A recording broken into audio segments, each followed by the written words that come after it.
Perang 12 hari antara Iran dan Israel yang sempat mengguncang kawasan Timur Tengah, kini resmi dihentikan melalui gencatan senjata yang diprakarsai oleh mediasi internasional. Presiden Donald Trump menyebutnya sebagai konflik paling menentukan dalam dekade ini. Dua negara yang telah lama bersitegang itu, kini saling merawat luka masing-masing, sambil publik dunia bertanya-tanya, siapa sebenarnya pemenang sesungguhnya dalam duel berdarah ini. Kedua negara tampaknya bersiap menyambut perang dengan sepenuh tenaga. Iran hadir dengan sandi operasi True Promise 3, sedangkan Israel meluncurkan operasi Rising Lion, dua nama yang kini tercatat dalam sejarah geopolitik dunia. Dalam kisah ini, siapakah yang lebih unggul, lebih cerdas, dan lebih kejam? Operasi Rising Lion bukanlah improvisasi dadakan. Itu adalah proyek jangka panjang intelijen Mossad, digodok selama bertahun-tahun. Operasi ini dirancang untuk membungkam sistem pertahanan Iran melalui gabungan mata-mata, drone tempur, dan pesawat F-35 Adir yang dilengkapi amunisi jarak jauh. Pada tengah malam yang mencekam, Israel mengerahkan 200 pesawat dan meluncurkan serangan presisi ke lebih dari 100 target, termasuk situs nuklir serta markas militer Iran. Dalam hitungan menit, dunia melihat kilatan api di langit Teheran dan ledakan yang mengguncang kota-kota strategis Iran. Komandan militer hingga ilmuwan nuklir Iran tewas dalam serangan tersebut. Tapi Iran tak tinggal diam. Mereka membalas dengan operasi True Promise 3, serangan yang bahkan lebih brutal. Sebanyak 170 drone, 30 rudal jelajah, dan 120 rudal balistik diluncurkan secara bergelombang. Seorang jurnalis investigatif, Rafif Drucker, melaporkan bahwa sebagian besar serangan Iran menargetkan pangkalan IDF yang sangat penting dan belum diumumkan secara resmi ke publik Israel. Serangan itu menyasar titik vital pelabuhan Haifa, pangkalan udara Tel Nof, kilang minyak, markas militer Al-Jalil, hingga fasilitas teknologi tinggi lainnya. Target-target dihancurkan dalam hitungan jam, dan Israel dipaksa mundur ke posisi bertahan. Tapi mungkin yang paling memalukan bagi Israel bukanlah jumlah kerusakan, melainkan kegagalan politik dari serangan tersebut. Harapan Benjamin Netanyahu agar operasi Rising Lion memicu kerusuhan internal di Teheran dan menjatuhkan rezim Republik Islam Iran ternyata hanya ilusi. Justru yang terjadi adalah kebalikannya. Masyarakat Iran bersatu dalam solidaritas nasional dan malah memperkuat fondasi pemerintahan mereka. Harapan Netanyahu pun berantakan.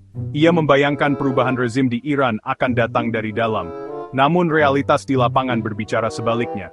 Maka pertanyaan selanjutnya, apakah Israel setidaknya berhasil menghancurkan program nuklir Iran? Jawaban singkatnya, tidak. Laporan bocoran intelijen Amerika Serikat menunjukkan bahwa Israel dan Amerika Serikat hanya mampu menghantam fasilitas nuklir Iran yang berada di permukaan. Instalasi impian pribadi tetap utuh atau mengalami kerusakan ringan. Prediksi menyebutkan bahwa program nuklir Iran hanya tertunda selama 1 bulan saja. Ini jelas kekalahan taktis dan strategis bagi Israel. Netanyahu yang sebelumnya yakin bahwa kekuatan militer bisa menjadi alat negosiasi, kini harus menelan pil pahit. Ia menghentikan jalur diplomasi yang sempat dibangun Trump demi sebuah serangan yang gagal mencapai tujuannya. Kini, giliran Trump yang harus berpikir ulang bagaimana cara membawa Iran kembali ke meja perundingan. Namun, kerugian Israel tak berhenti di situ. Biaya perang yang fantastis menjadi beban berat bagi enemi mereka. Di sektor militer, serangan Iran membuat banyak pangkalan strategis lumpuh. Mossad dihantam, unit Cyber 8200 hancur, supremasi udara dan pertahanan siber Israel runtuh. Di sektor energi, kilang minyak Haifa terbakar hebat, pembangkit listrik diserang menyebabkan pemadaman bergilir. Di sektor teknologi, pabrik Intel di Kiryat Gat yang bernilai $10 miliar lumpuh total. Akibatnya, 64% ekspor teknologi Israel terhenti. Lini logistik ikut hancur, pelabuhan Haifa dan Beirut parah. Ekspor-impor terhenti, jalur perdagangan global belikan. Tak hanya itu, biaya operasional perang membengkak. Di minggu pertama saja, Israel menghabiskan $5 miliar. Biaya harian mencapai $725 juta, dengan rincian $539 juta untuk serangan ofensif dan $200 juta untuk mengoperasikan sistem pertahanan Iron Dome. Ratusan miliar dolar menguap dalam waktu singkat. Dan ironisnya, lebih dari 80.000 warga Israel melarikan diri dari negara itu. Hingga Netanyahu terpaksa melarang pemegang paspor ganda meninggalkan Israel. Sementara itu, Iran justru memetik keuntungan politik dan diplomatik. Amerika Serikat dan Israel yang menyerang, kini justru memohon Qatar untuk menengahi gencatan senjata. Sebagai imbalannya, Iran diberi kelonggaran sanksi dan diizinkan menjual minyaknya. Dunia berubah posisi. Netanyahu bukan lagi pemimpin yang gagah. Ia kini menghadapi tekanan hukum di dalam negeri atas kasus korupsi. Di platform Truth Social, Trump memang memujinya sebagai pejuang dan pahlawan. Namun, itu tak cukup menghapus realitas bahwa Netanyahu telah kalah dalam taruhan politik dan militer. Di atas kertas, Israel memang menghancurkan banyak sasaran. Namun dalam permainan strategis jangka panjang, Iran menang. Mereka tetap memiliki program nuklir, tetap mendapat dukungan internasional, dan tetap berdiri tegak. Dunia menyaksikan bahwa kekuatan militer bukan satu-satunya alat untuk menang, dan mungkin inilah momen yang akan dikenang sebagai awal runtuhnya ilusi superioritas Israel di kawasan. Namun, kenyataan paling pahit bagi Israel bukan hanya pada kegagalan strategis atau kerugian ekonomi semata, melainkan pada hancurnya ilusi tak terkalahkan yang selama ini mereka rawat dengan propaganda dan teknologi canggih. Untuk pertama kalinya dalam sejarah modern, publik Israel merasakan apa artinya diserang dari berbagai arah, tanpa peringatan yang berarti. Dan lebih menyakitkannya lagi, mereka menyadari bahwa tak semua ancaman bisa dicegat Iron Dome. Ketika rudal balistik Iran melesat dan menghantam pusat-pusat vital, ketika suara ledakan menggema hingga Yerusalem, dan ketika langit yang selama ini mereka anggap sebagai pelindung berubah menjadi mimpi buruk, saat itulah narasi kekebalan Israel mulai runtuh. Para analis militer menyebut ini sebagai momen reality check terbesar dalam sejarah IDF.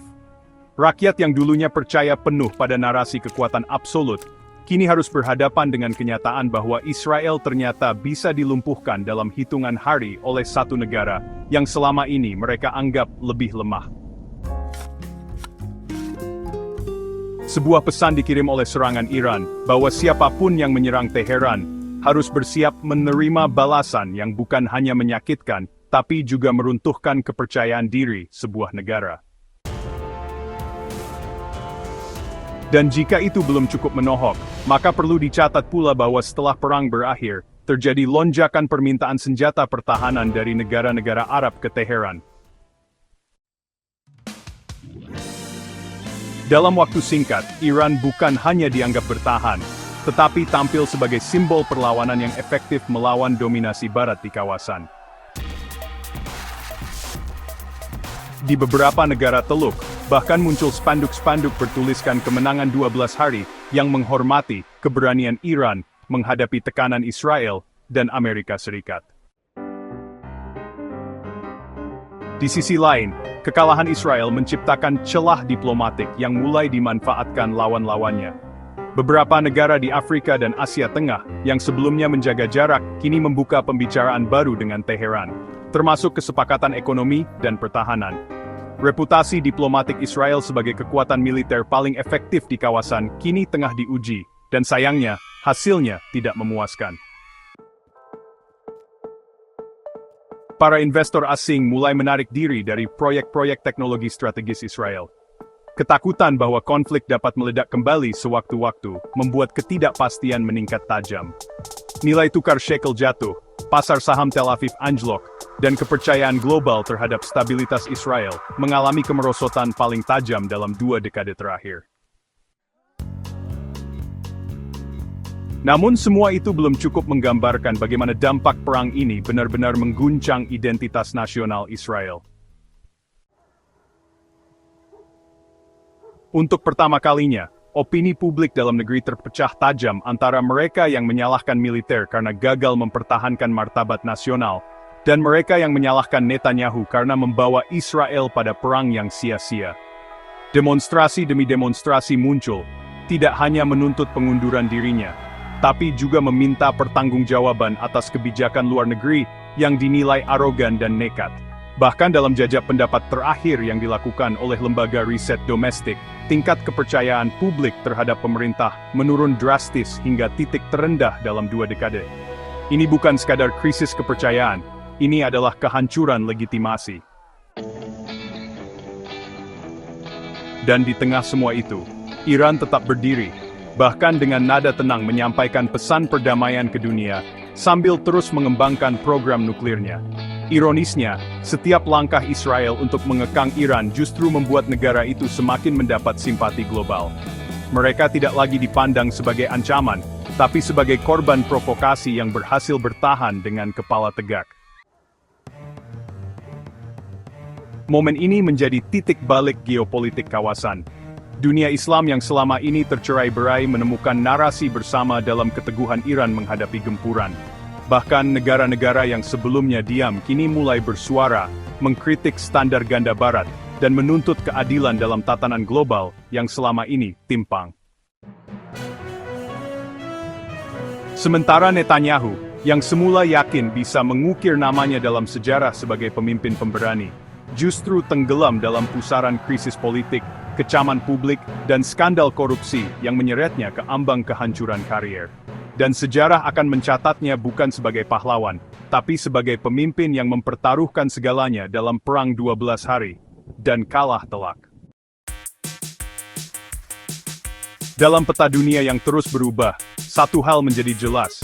Dalam perang ini, yang kalah bukan hanya soal jumlah rudal yang dihancurkan atau target yang gagal diserang, tapi juga tentang siapa yang kehilangan legitimasi, siapa yang kehilangan moral, dan siapa yang kehilangan masa depan. Dunia menyaksikan bahwa apa yang terjadi bukan sekadar bentrokan 2 negara, tetapi sebuah simbol dari tumbuhnya kekuatan baru yang tak bisa lagi diremehkan. Ketika debu-debu reruntuhan di Tel Aviv dan Haifa masih belum reda, ketika sirene masih meraung di tengah malam, pertanyaan besar menggantung di langit Israel. Apakah ini hanya awal dari akhir? Di tengah kehancuran, para jenderal Israel mengakui dalam rapat tertutup bahwa mereka gagal membaca pola mutakhir serangan Iran. Mereka terlalu percaya pada teknologi, pada sistem intersepsi berlapis, pada asumsi superioritas udara dan intelijen yang selama ini diagung-agungkan. Namun semua itu tumbang hanya dalam hitungan hari. Dan, lebih dari sekadar serangan fisik, ini adalah serangan terhadap kepercayaan nasional. Anak-anak yang tumbuh dengan cerita tentang kehebatan Iron Dome, kini melihat langsung bagaimana rudal musuh bisa menembusnya. Keluarga-keluarga yang selama ini merasa aman di bawah langit Israel, kini mencari perlindungan di bunker, atau lebih buruk, meninggalkan negara itu untuk selamanya. Di sisi lain, di Iran, perasaan percaya diri tumbuh. Rezim yang selama ini berada di bawah tekanan internasional, kini mendapat suntikan moral dari keberhasilan mempertahankan diri. Para pemimpin militer Iran dielu-elukan sebagai pahlawan. Masyarakat turun ke jalan membawa foto para komandan yang gugur, dan spanduk bertuliskan, "Kami tidak menyerah. Kami membalas." Untuk pertama kalinya sejak Revolusi 1979, rasa percaya rakyat pada militer dan pemerintahan Iran berada di titik puncaknya. Dan ya, ini bukan kemenangan yang hanya dirasakan di dalam negeri. Aliansi baru mulai terbentuk. Hizbullah di Lebanon, Houthi di Yaman, bahkan faksi-faksi Syiah di Irak dan Suriah, semuanya melihat kemenangan Iran sebagai cahaya di ujung terowongan panjang perlawanan terhadap dominasi Israel dan sekutunya. Serangan ke Israel bukan hanya soal membalas, itu adalah sinyal. Sebuah pengumuman ke dunia bahwa perimbangan kekuatan di Timur Tengah telah berubah. Tak ada lagi monopoli superioritas. Tak ada lagi satu negara yang bisa menentukan arah sejarah kawasan seorang diri. Dunia kini terbagi, dan dalam keterbelahan itu, Iran berdiri dengan kepala tegak. Sementara itu, suara kritik terhadap Netanyahu semakin keras. Para analis menyebut perang ini sebagai, petualangan politik pribadi yang membawa konsekuensi nasional. Mantan kepala Mossad bahkan secara terbuka menyebut operasi Rising Lion sebagai kegagalan strategis terbesar Israel abad ini. Parlemen mulai terbelah, faksi-faksi kanan mulai saling menyalahkan, dan yang paling menakutkan bagi rezim Netanyahu adalah munculnya perpecahan di dalam militer. Beberapa perwira tinggi secara anonim melaporkan ketidaksiapan, kurangnya koordinasi, hingga keputusan tergesa-gesa dalam meluncurkan serangan. Ketika laporan-laporan ini sampai ke media, kepercayaan publik runtuh lebih dalam. Dan pada saat yang sama, di luar negeri, citra Israel sebagai sekutu terpercaya mulai dipertanyakan. Negara-negara Eropa yang semula mendukung penuh, mulai mengambil jarak. Mereka khawatir akan terseret dalam konflik yang tak terduga, apalagi ketika perang ini menunjukkan betapa rapuhnya stabilitas regional jika dipicu oleh agresi sepihak. Bahkan di Amerika Serikat sendiri, dukungan terhadap Israel mulai mengalami tekanan. Rakyat AS yang lelah dengan konflik berkepanjangan mempertanyakan alasan keterlibatan mereka dalam krisis yang terlihat seperti ambisi pribadi seorang pemimpin asing. Kongres terpecah, demonstrasi pecah di kampus-kampus. Dan Presiden Trump, yang semula mendukung Netanyahu habis-habisan, mulai berhitung ulang. Ia tahu tahun pemilu semakin dekat, dan perang yang gagal bukanlah kartu yang ingin ia pegang. Maka tak heran, usai gencatan senjata, Trump langsung mengarahkan kembali perhatiannya pada diplomasi, berusaha menarik Iran kembali ke meja perundingan, walau dengan syarat yang jauh lebih lunak dari sebelumnya. Dunia melihat bagaimana satu perang bisa membalik peta kekuasaan, reputasi, dan arah kebijakan global. Israel yang dulu dikdaya, kini terpaksa tunduk pada realitas baru. Iran yang dulu ditekan, kini justru tampil sebagai aktor utama dalam percaturan Timur Tengah. Dan ya, dalam kekacauan itu, ada satu kesimpulan pahit yang tak bisa dihindari. Tidak semua kemenangan datang dari peluru dan rudal. Terkadang, kekuatan terbesar justru datang dari ketangguhan bertahan dari kesabaran dalam tekanan, dan dari kemampuan untuk tetap berdiri meski dihantam badai. Perang 12 hari mungkin telah usai, tapi dampaknya baru saja dimulai. Dan dalam diam, dunia mulai menulis ulang siapa kawan, siapa lawan, dan siapa yang berpatut ditakti. Perubahan arah angin geopolitik kini tak bisa dibantah lagi. Bahkan analis dari lembaga-lembaga strategis internasional mulai menyusun ulang proyeksi kekuatan Timur Tengah pasca perang. Banyak yang semula memprediksi bahwa Israel akan keluar sebagai penentu arah sejarah kawasan, kini justru merevisi laporan mereka dengan menempatkan Iran sebagai kekuatan utama yang tak lagi bisa dipandang sebelah mata. Laporan dari European Council on Foreign Relations bahkan menyebut bahwa konflik 12 hari telah membalikkan dominasi Israel yang selama puluhan tahun dibangun melalui aliansi dan kekuatan militer, menjadi negara yang kini kehilangan pijakan strategis dan moral di panggung global. Dunia pun melihat bagaimana agresi bisa menjadi bumerang, dan bagaimana keteguhan sebuah bangsa bisa membentuk kembali peta dunia. Di dalam negeri Israel sendiri, situasi makin genting. Muncul gelombang pemogokan massal dari sektor tenaga medis, transportasi, dan bahkan sebagian teknisi militer yang menganggap perang ini tidak memiliki dasar rasional.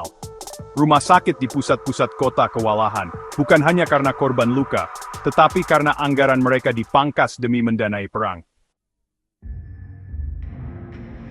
Di pusat perbelanjaan, rak-rak bahan makanan mulai kosong. Distribusi logistik yang kacau menyebabkan kelangkaan pangan dan bahan bakar. Untuk pertama kalinya dalam beberapa dekade, masyarakat Israel merasakan hidup di bawah tekanan ekonomi dan ketidakpastian keamanan secara bersamaan. Di Iran, suasananya justru sebaliknya. Gempuran yang mereka terima telah berubah menjadi bahan bakar bagi nasionalisme. Produksi militer ditingkatkan, infrastruktur diperbaiki cepat, dan yang paling menakutkan bagi lawan-lawan mereka, program nuklir Iran justru dikebut dengan dalih mempertahankan diri.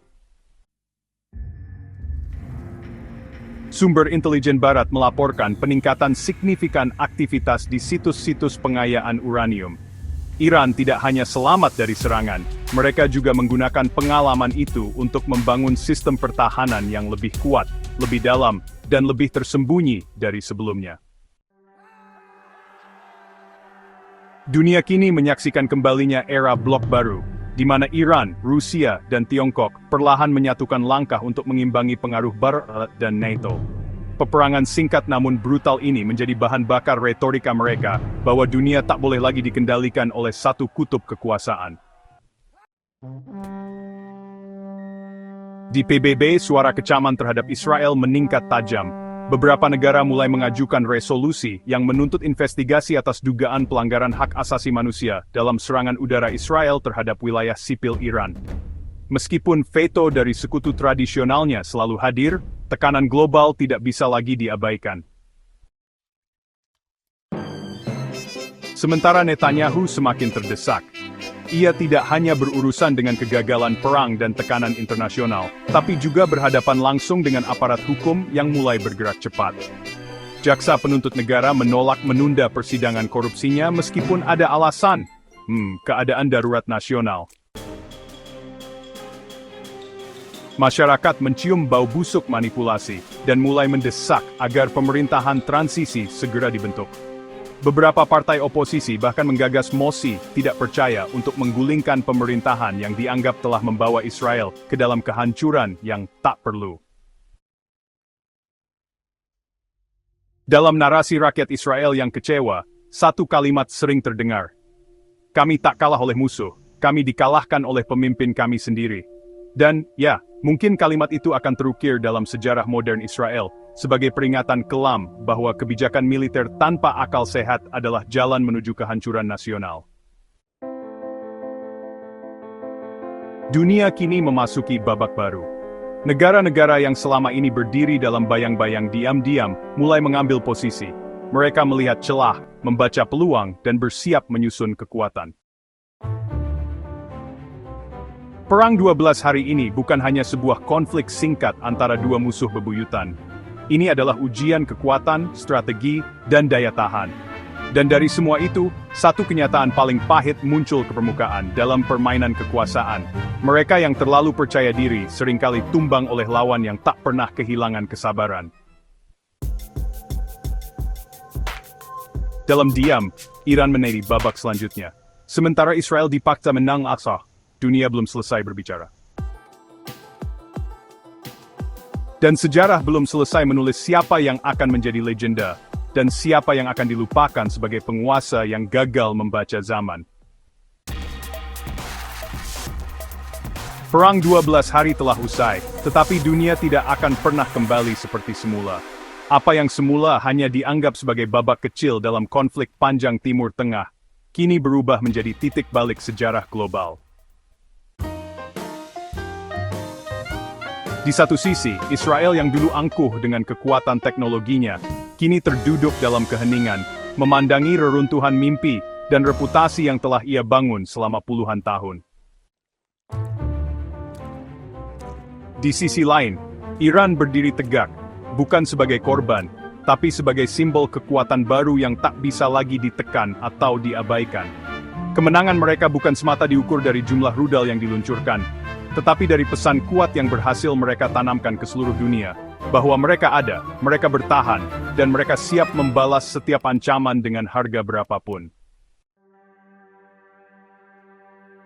Dunia menyaksikan dengan mata terbuka bahwa tidak semua kekuatan berada di balik senjata canggih. Ada kekuatan yang tumbuh dari kehendak rakyat, dari keteguhan menghadapi penderitaan, dan dari keberanian menantang peta kekuasaan lama. Dan kini, kekuatan itu telah keluar dari bayang-bayang. Apa yang terjadi selama 12 hari itu mungkin akan memudar dari layar berita dalam waktu dekat. Namun dampaknya akan terasa bertahun-tahun ke depan. Aliansi akan berubah, arah diplomasi akan bergeser. Dan para pemimpin dunia kini tahu bahwa setiap peluru yang ditembakkan bisa membuka pintu bagi kekuatan baru yang selama ini mereka remehkan. Dan para pemimpin dunia kini tahu bahwa setiap peluru yang ditembakkan bisa membuka pintu bagi kekuatan baru yang selama ini mereka remehkan.